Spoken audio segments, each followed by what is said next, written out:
Tu bienestar es nuestra prioridad. Este estrés me está matando. Cuidarte hoy es vivir tranquilo mañana. En Pichincha Humana, la salud nos importa. Consultas desde $4 para toda la familia. Te ofrecemos servicios de calidad en fisioterapia, traumatología, acupuntura, mamografía, ginecología y mucho más. Porque sentirte bien es vivir mejor. Agenda tu cita en 1-800-P por ti, Prefectura de Pichincha. Buenas tardes, buenas noches, buenos días. Depende a qué hora nos están viendo. Estamos transmitiendo a todos los amigos de Colectivos, seguidores de nuestra plataforma, con nuestro programa que se llama Échale Mate. Y Échale Mate no es otra cosa que echarle cabeza. ¿Por qué? Porque es importante que tengamos una narrativa, un enfoque diferente a los medios tradicionales y monopólicos, que tienen una manera, un enfoque particular y a veces interesado sobre los distintos acontecimientos nacionales e internacionales. La conciencia crítica se forma a partir de tener las dos versiones, las versiones distintas. Cada persona va con esos elementos a formar su propia conciencia y su propio criterio. Hoy día vamos a tratar, queridos amigos, el tema de la democracia, la vuelta a la democracia con el ingreso a la presidencia de la República de Jaime Roldós Aguilera. El 24 de mayo de este año, el sábado próximo, ¿verdad?, de este mes de mayo que estamos corriendo, nuevamente se va a posesionar como presidente de la República reelegido el señor Daniel Noboa. De tal modo que lo que queremos hacer en este programa es un recorrido desde esa época con Jaime Roldós, desde la perspectiva de dos personas que han vivido esa experiencia. No somos historiadores ni pretendemos hacer un recorrido histórico, sino un enfoque de la experiencia, cómo lo hemos vivido nosotros. Y hemos invitado muy especialmente al licenciado Agustín Guevara Morillo, conocido periodista, radiodifusor de muchos años, profesor de la Faxo, ¿verdad?, quien también junto a mí, que soy sociólogo, José de Luca, formador de jóvenes en la parte social y política, podemos contarnos entre todos la experiencia, cómo hemos vivido desde la vuelta a la democracia en el Ecuador. Bienvenido, Agustín. Cuéntanos un poco, por favor, cuál fue tu experiencia, incluso tú lo conociste, fuiste amigo de Jaime Roldós y su esposa. ¿Cuál fue tu experiencia? ¿Cómo se dio eso? ¿Para quién fue Jaime Roldós? Cuéntanos un poquito. Gracias, Pepe, encantadísimo en la semblanza de 45 años realmente, pues, ¿no?, de tiempo que ha transcurrido y prácticamente rumbo a 46 años de lo que debía ser la democracia. Pero definitivamente, pues, en este caso, desde el nacimiento de Jaime Roldós Aguilera del año 1940 y su fallecimiento el 24 de mayo de 1981, casi llegando a los 41 años, uno de los presidentes más jóvenes de aquella época.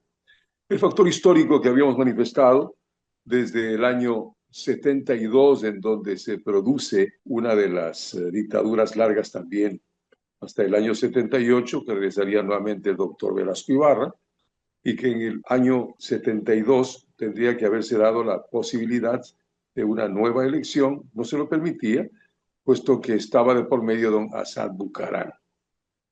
Y la nueva dictadura daría lugar a que esto se extendiera hasta el año 1979, en donde felizmente fue posible las elecciones con el doctor Jaime Roldós Aguilera. Él casado con doña Marta Bucarán, sobrina de don Assad Bucarán, con el antecedente que desde el colegio había sido tan destacado ya Jaime Roldós. En el año 67 también estuvo ya de diputado y dio lugar pues a enormes emociones en los sectores populares. El doctor Jaime Roldós Aguilera era hijo de Santiago Roldós Soria y Victoria Aguilera Montón. El presidente Jaime Roldós Aguilera, en su momento, identificado plenamente ya por el público, es quien gana en la primera y segunda vuelta a Sixto Durán Ballén. Y ya no se aplicaba aquello de que Roldós a la presidencia y Bucaram al poder. Personalmente me correspondió saber el celo que tuvo Assad Bucaram ya en ese momento. Tanto es que el CF Popular se democracia el partido de Jaime Roldós Aguilera. Y en funciones, ya desde el año 79, hubo la pugna en asamblea, o en este caso en el Congreso, puesto que Assad Bucaram prácticamente estuvo en la oposición. Pero en todo caso, pues bien vale recordar que el 29 de abril del año 79, desde el domicilio de Jaime Roldós, estuvimos con sus palabras, las primeras palabras del presidente de lo que iba a hacer entonces. Jaime Roldós Aguilera es un personaje muy importante dentro del CFP, el Partido Concentración de Fuerzas Populares, dirigido por Assad Bucaram, quería postular a la presidencia de la República a Assad Bucaram y no lo dejaban porque decían que no era nacido en el Ecuador. Y entonces fluye la figura de Jaime Roldós, ¿verdad? Tú tuviste una entrevista con él muy interesante. ¿Cómo fue esa entrevista, Agustín? Bueno, muchas, ¿no? Puesto que en mi labor periodística desde el año 76 en Teleamazonas, yo estaba en informativo también, entrevistas de Jaime Roldós, tanto dentro de su primera y su segunda vuelta, en donde era la participación exitosa tanto de él como de su esposa, y las vivencias del pueblo de aquel entonces, ¿no? Pues que el pueblo tenía ya una cantidad de necesidades en todos los sectores del país, en donde especialmente el pueblo decían, doctor, no se olvide de nosotros, pues queremos tener agua, que posteriormente se logró pues conseguir tantos méritos, incluyendo el hecho de la vivienda, porque yo creo que fue el presidente que más vivienda construyó en en esa época de prácticamente 2 años de gobierno. Se hizo una ciudadela, de ahí que la misma Sauces de Guayaquil pues le tiene ubicado con su monumento en ese sector. Claro que sí. Y justamente Jaime Roldós, ¿verdad?, llega a la presidencia de la República con una fuerza popular en su discurso y en su accionar muy grande, que realmente pone en jaque a la oligarquía de la época, ¿verdad? Incluso desde el punto de vista internacional, asume la posición de restablecer las relaciones con Cuba, de abrirse al mundo latinoamericano, a todos los países, y eso es muy importante. ¿Qué pasó luego? ¿Cómo fue? Cuéntanos un poco la muerte de Jaime Roldós. Bueno, pues ese día 24 de mayo, con un estadio lleno, que normalmente se recordaba pues el aniversario de la batalla de Quito, la batalla de la independencia de Pichinche, y entonces luego de eso se dice que fue pues una imprevisión de las FARC, posiblemente un avión inseguro, o acaso pues el magnicidio que se ha manifestado, que se puede haber producido en aquella época. Como locutor deportivo, yo estuve haciendo la transmisión del partido Chile-Ecuador y ahí nos enteramos recién en ese momento de lo que había sucedido, ¿no? Porque el accidente fue como a las 2:30 de la tarde y el partido de fútbol era a las 5 de la tarde y estaba pues, toda la gente en el Estadio Modelo.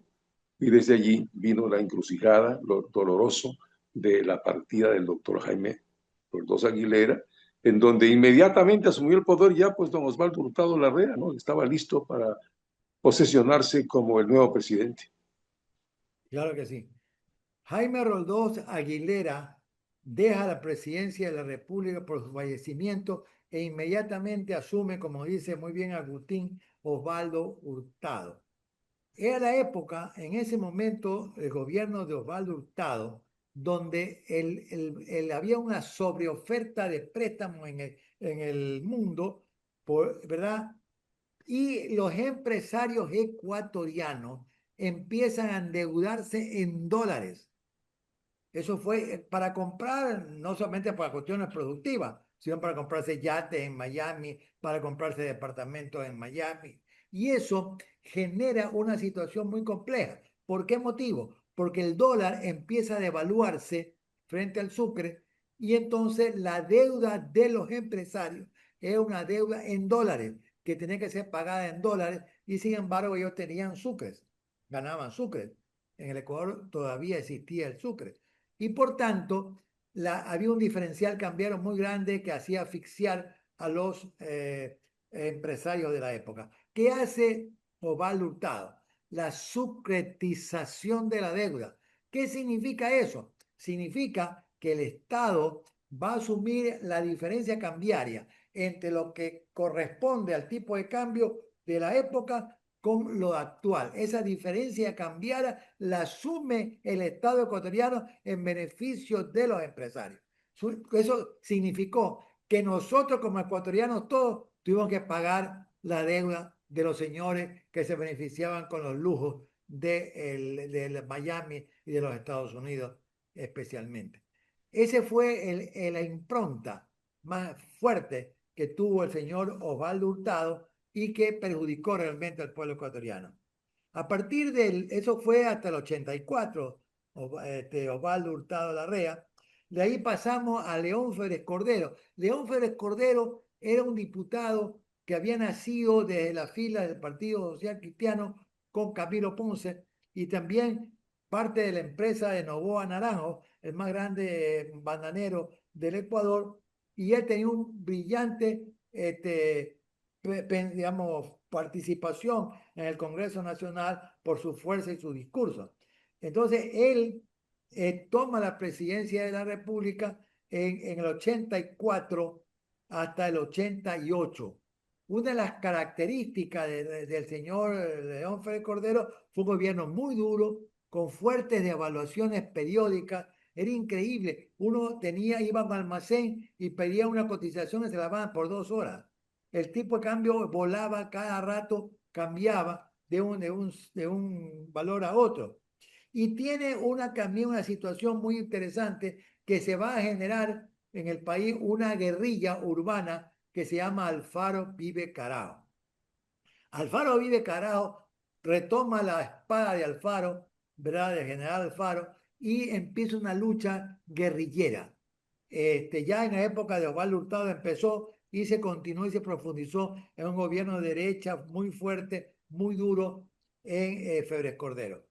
Y él empieza a hacer una represión generalizada donde cayeron muchos inocentes, entre ellos los hermanos Restrepo.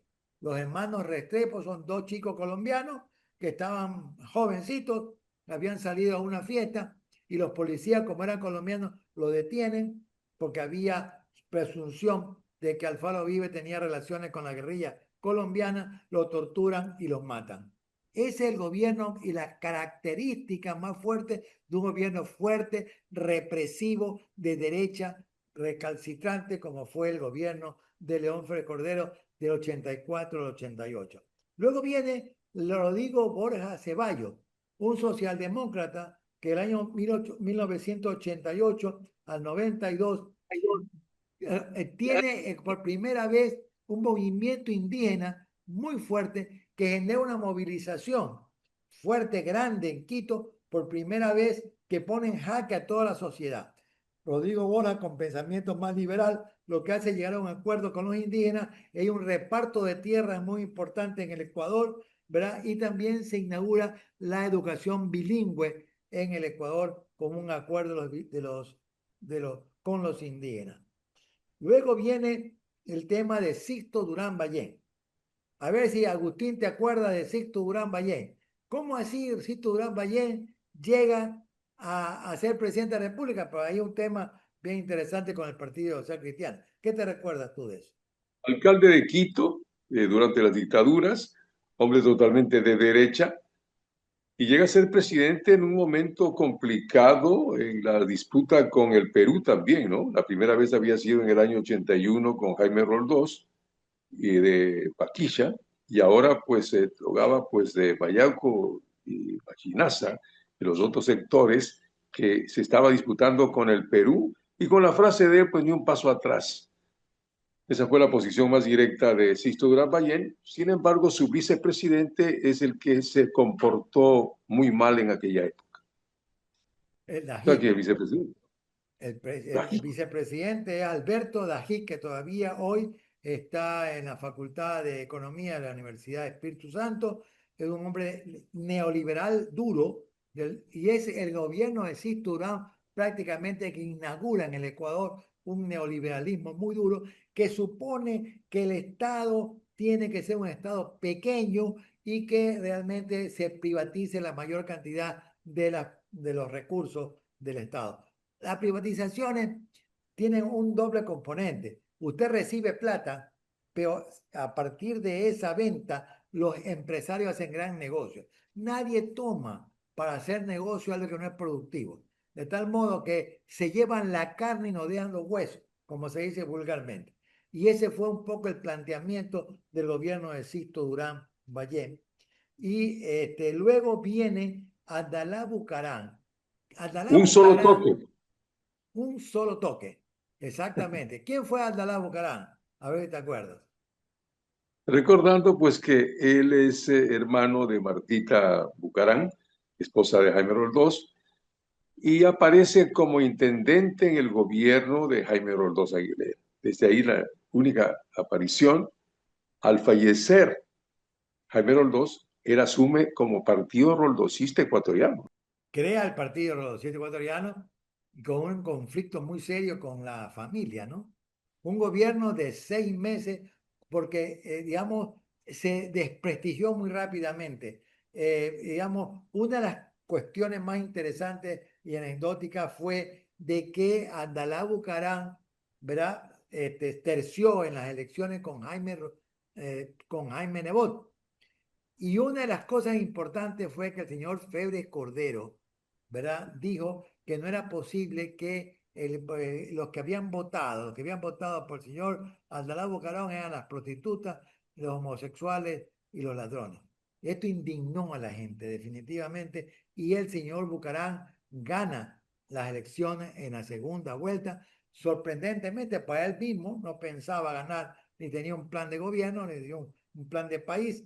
Sin embargo, gana las elecciones para la oligarquía. Fue muy duro entender que había perdido el baluarte del señor Febres Cordero y de la derecha ecuatoriana, el señor Jaime Nebot, y gana las elecciones Abdalá Bucaram. Un gobierno realmente desastroso, un gobierno amoral completamente, que trajo a asesorar a Cavallo. Cavallo es uno de los economistas importantes en Argentina que hablaba de la convertibilidad entre el sucre y el dólar, y eso fue fatal, fatal. Además de una serie de escándalos, habían convertido prácticamente, no quería vivir la pareja de presidencial en el Palacio de Carondelet porque decía había murciélagos, había un fantasma, una serie de estupideces que se hablaba en ese momento, convirtieron el hotel donde estaban alojados prácticamente en un burdel. Eso enojó mucho, ¿verdad? Desde el punto de vista moral también a la burguesía y en 6 meses lo destituyen. ¿Qué pasó en el Congreso, Agustín? A ver, acuérdate. Bueno, pues y entonces por primera vez para que el Congreso pueda dejarle a un lado lo declararon loco, ¿no? Lo declararon en que no tenía capacidad como para seguir en el gobierno y entonces allí quien debía asumir la presidencia era Rosalía Arteaga, que le dejaron como presidenta un solo día para que luego aparezca Fabián Alarcón Rivera, que él pues también había sido de la época velasquista y de otras etapas diferentes y con el FRA particularmente para llegar, con un solo voto como se manifestaba, se apodera del gobierno Fabián Alarcón. Con un solo voto dirimente, habiendo una mayoría doble, hemos dividido el Congreso y él dirime, pero acepta la presidencia de la República. Hubieron 3 presidentes. Abdalá Bucaram, destituido por loco. Es decir, se convirtió el Congreso en psicólogo, ¿verdad? Para determinar loco. No hay ninguna razón desde el punto de vista legal para hacerlo. Segundo, el tema de Rosalía Arteaga, la vicepresidenta legalmente elegida, no se le entrega el poder, sino solo por un día, y luego se le entrega el poder a Fabián Alarcón por una componenda que hay en el Congreso Nacional. Luego de eso aparece la figura de Yamil Maguad. ¿Quién era Yamil Maguad, Agustín? Acuérdate, antes de ser presidente de la alcalde de Quito República. también. Alcalde de Quito. Y lógicamente era uno de los delfines de Osvaldo Hurtado Larrea, ¿no? Porque era del Grupo Democracia Así de Popular. la democracia En el popular. comentado fraude electoral que manifiesta le hicieron a Alvarito en aquella oportunidad y con muy pocos votos de diferencia resultó ser presidente en aquella época. Presidente de la República con un discurso elocuente, ¿verdad? De señor Maguad, logra convencer a la población, a la intelectualidad media del país, y él tiene fundamentalmente un discurso que va a buscar la paz con el Perú. Una paz que estaba una situación muy compleja entre los dos países, Perú y Ecuador, y él logra la paz, se dice entregando, ¿verdad?, parte de nuestro territorio con el señor presidente de la época de Perú, Alberto Fujimori, y llega a un acuerdo y finalmente se firma la paz. Eso aparentemente fue una cosa muy positiva, aunque tenía contradicciones, pero existe en ese momento la feriado bancario. ¿Qué consiste el feriado bancario? El feriado bancario consiste en que los bancos empiezan a hacer préstamos vinculados, ¿verdad? Hay una caída del dólar precipitosa, se entregaban intereses desproporcionados de parte de los bancos a los ahorristas, hasta que reventaron los bancos y hubo más de 12 bancos que quebraron, ¿verdad? Y se da lo que se llama el feriado bancario. El feriado bancario no es otra cosa que la congelación de todas las trámites bancarios. Ustedes imaginan, queridos amigos, que mañana no hay más bancos, no hay más cajeros en la ciudad y en el país. Eso es realmente dramático, ¿verdad? Sin embargo, él trató de que sea un tema de muy pocos días, pero Jorge Egas, superintendente de banco de la época, logra que se siga el feriado bancario hasta una semana sin poder tener efectivo y poder tener transacciones bancarias. Eso fue dramático, ¿verdad? Y se va a entregar a los ahorristas los certificados de depósito. ¿Qué son los certificados de depósito? Los certificados de depósito era, si tú tenías una plata en sucre, había que convertirla en dólares. Convertirla en dólares a 25.000 sucres, $1, una devaluación gigante. De tal modo que tu dinero en sucre se hizo agua. Yo tengo el ejemplo, por ejemplo, muy sencillo, no tenía mucha plata, pero tenía más o menos el equivalente a $10.000 en sucre, ¿verdad? Y lo que me entregaron el certificado de depósito fueron $3.000. Y ese papel que nos entregaba, era un papel que había que negociarlo en el banco, especialmente el Banco de Guayaquil, y ahí se genera todo el escándalo del gran enriquecimiento del señor Lazo y el Banco de Guayaquil por la compra con un descuento de 40 y 50% de los certificados de depósito, mientras el Banco de Guayaquil los vendía al 100% en la Corporación Financiera Nacional. Un escándalo de proporciones inmensas. Eso es el gobierno de Maguad, que cae también el gobierno de Maguad, verá, por esta situación, y va a tomar la presidencia el señor Gustavo Noboa Bejarano. Acuérdate ahí un poquito de quién fue Gustavo Noboa.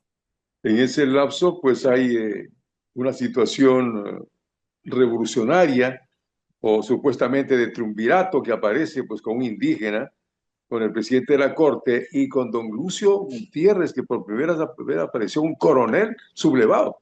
Toma la presidencia Gustavo Noboa fortifica o establece la dolarización en el país, que es todo un proceso para el cambio de moneda muy, muy difícil, ¿verdad? Tuve que aumentarse los sueldos, hacer una serie de ajustes para lograr que el dólar se establezca en el Ecuador, una moneda que no es nuestra, que es Estados Unidos y que la produce Estados Unidos, el papel moneda, y tenemos que comprar esa moneda y esos papeles. Entonces aparece el señor Noboa, que es luego acusado por Fede Cordero por malversación de fondos. Y resulta que el señor Fede Cordero lo acusa a Noboa y le dice una frase famosa: te voy a perseguir como perro rabioso. Al punto que el señor Noboa tuvo que, al término de su mandato, asilarse en la Embajada de República Dominicana y quedarse allí unos cuantos días, ¿verdad? Hasta que pueda llegar y tener el salvoconducto para exilarse en la República Dominicana. Luego viene Lucio Gutiérrez, el que hablaba Agustín, de que fue un coronel que tomó por asalto el poder y que se lanza de candidato a la presidencia de la República junto con los indígenas de Pachacuti. Con un discurso aparentemente de izquierda, él asume la presidencia de la República y fue un gobierno que traicionó al movimiento indígena porque casi muy pronto se va a vender a los Estados Unidos y al Fondo Monetario Internacional. Esa situación genera el retiro de Pachacuti y se genera una situación muy compleja en el país, motivada especialmente por Rayo La Luna, quien motiva a la gente a salir a protestar con cacerolas, con cacerolazos en las calles. Y el señor Lucio Gutiérrez, en una de las grandes concentraciones que hubo en la ciudad de Quito, los llama forajidos a todos ellos que estaban protestando. Hasta finalmente el propio Ejército Nacional, ¿verdad?, cansado de la situación de Lucio Gutiérrez, lo destierra, que le quita el apoyo y lo saca en helicóptero desde el Palacio de Carondelet. Lucio Gutiérrez es reemplazado por Alfredo Palacio, su vicepresidente, ¿verdad? Y allí aparece en él la figura del ministro de Economía nombrado por el señor Palacios, el doctor Palacios, que es Rafael Correa Delgado. Todo un personaje en la política nacional, con 10 años de gobierno, con pros y con contras, ¿verdad? Pero que transforma definitivamente el país a partir de lo que llamamos la Asamblea Nacional Constituyente de Montecristi, que fue la que permitió modernizar el Estado ecuatoriano y además tener una constitución con grandes beneficios y grandes derechos, incluso el derecho a la naturaleza. De hablar de Rafael Correa sería prácticamente un capítulo particular, un programa especial. Luego ya viene lo que usted ya conoce, el gobierno termina con Rafael Correa. Lenín Moreno, propuesto por Rafael Correa, traiciona a Rafael Correa y al correísmo y Alianza País. Luego viene ya Guillermo Lasso y Daniel Noboa. Eso ya usted lo conoce y podemos analizarlo en muchos programas porque ya tienen que ver con la coyuntura nacional del momento. Entonces, este es un poco el recorrido que hemos hecho desde la experiencia particular de Agustín y de José de Luca, ¿verdad? De nuestro, que nosotros hemos visto, hemos vivido. No tratamos de ser historiadores ni tenemos que somos los grandes conocedores de todos los detalles, ni hemos querido que este programa sea así, sino que a partir de nuestra experiencia vivencial podemos compartir con ustedes. Así que muchísimas gracias, Agustín. Son 44 años cuando pierde la vida el presidente Ordós con la comitiva y desde allí seguimos adelante todavía con la supuesta democracia. No olvidar la frase de Jaime Ordós: este Ecuador amazónico, desde siempre y hasta siempre. ¡Viva la patria! ¡Viva la patria! ¡Viva ustedes como oyentes de colectivo y seguidores! Un abrazo grande para cada uno de ustedes, que tengan un feliz día, feliz noche, feliz tarde. Un abrazo grande, nos vemos en un próximo programa de Échale Mate. Tu bienestar es nuestra prioridad. Este estrés me está matando. Cuidarte hoy es vivir tranquilo mañana. En Pichincha Humana, la salud nos importa. Consultas desde $4 para toda la familia. Te ofrecemos servicios de calidad en fisioterapia, traumatología, acupuntura. mamografía, ginecología y mucho más. Porque sentirte bien es vivir mejor. Agenda tu cita en 1-800-P por ti, Prefectura de Pichincha.